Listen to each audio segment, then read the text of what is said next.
पंजाब और हरियाणा में मोदी सरकार द्वारा पास किए गए कृषि बिलों का विरोध रोज़ दिन बढ़ रहा है। 320 ग्राम सभाएं ऐसी हैं पंजाब में जिन्होंने कृषि बिलों के विरोध में ग्राम सभा से रेजोल्यूशन पास कर दिया है। ये रेजोल्यूशन उच्चतम न्यायालय सुप्रीम कोर्ट में भी स्टैंडिंग होगा और ये कारवां बढ़ता ही जा रहा है।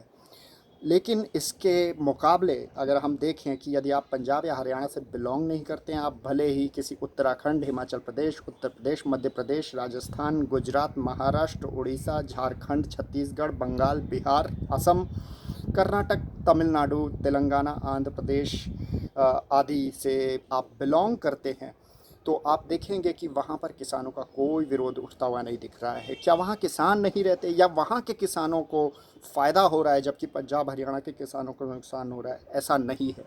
आप ज़रा अपने उस राज्य का जो राजनीतिक है, जो स्ट्रक्चर, वो देखिए। ये बताइए कि भाजपा और उसके जो घटक दल हैं उनको छोड़ दीजिए, लेकिन उसके अलावा आपके राज्य में कौन सी पार्टी मजबूत है, किसके ज़्यादा विधायक हैं, चाहे वो सत्ता में हो या विपक्ष में हो? क्या वो पार्टी किसानों के साथ, उस राज्य के किसानों के साथ दगा नहीं कर रही है? वो लोग उन किसानों को लामबंद क्यों नहीं कर रहे हैं? वो उनकी आवाज़ क्यों नहीं बन रहे हैं? वो क्यों नहीं ये ग्राम सभा जैसे भगवंत मान ने पंजाब में कॉल दी और उसके बाद ये सिलसिला चल पड़ा है, वो ऐसी ही चीज़ों की पुनरावृत्ति उस राज्य में क्यों नहीं कर पा रहे? क्या ये उस राज्य के किसान के साथ सरासर धोखा नहीं है? क्या ये दोगलापन नहीं है कि आपके नेता, हालांकि पंजाब और हरियाणा में ऑलरेडी स्ट्रांग बनते हुए प्रोटेस्ट को जाकर लीड करने की कोशिश कर रहे हैं, एक तरह से मैं कहूँगा हाईजैक करने की कोशिश कर रहे हैं, किसानों के हितैषी बन रहे हैं, लेकिन आप जहाँ पर सत्ता में हैं, जहाँ पर प्रभावशाली हैं, ऐसे उस स्टेट में जहाँ पर किसानों की आवाज़ नहीं निकल रही है इस वक्त, आप उनकी आवाज़ नहीं बन रहे हैं। तो ये इन लोगों का दोगलापन है। आप अपने ऐसे नेताओं, ऐसी पार्टियों को ज़रूर आवाज़ उठाने पर मजबूर करें और अदरवाइज़ उनको अपमानित करें। ये जनता का कर्तव्य है कि वो आज अन्नदाता किसान के साथ खड़े हो, क्योंकि ये जो कृषि बिल आए हैं ये पूरी तरह से पूंजीपति ताकतों के दबाव में आए हैं।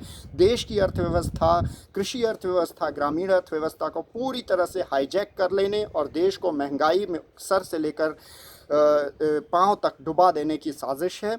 और इसी के साथ मैं ये भी आह्वान करूंगा कि जिस प्रकार पंजाब में जो बड़े पूंजीपति रिलायंस और अडानी का विरोध हो रहा है, वैसा ही विरोध हम सभी लोग अपने अपने स्तर पर करें, क्योंकि ये ज़रूरी है कि इन पूंजीपति ताकतों को भी आईना दिखाया जाए। हम अक्सर बायकॉट की कॉल देखते हैं कि छोटे जो हमारे मझोले दुकानदार हैं, छोटे व्यापारी हैं, उनको हर्ट करने के बावजूद हम मान जाते हैं कि चीनी सामान का, चीनी ढालर का, छोटी पिचकारी का, किसी पटाखे का बायकॉट करो, उनको बहुत नुकसान होता है, लेकिन फिर भी हम इस प्रकार का बायकॉट शुरू कर देते हैं। लेकिन क्यों?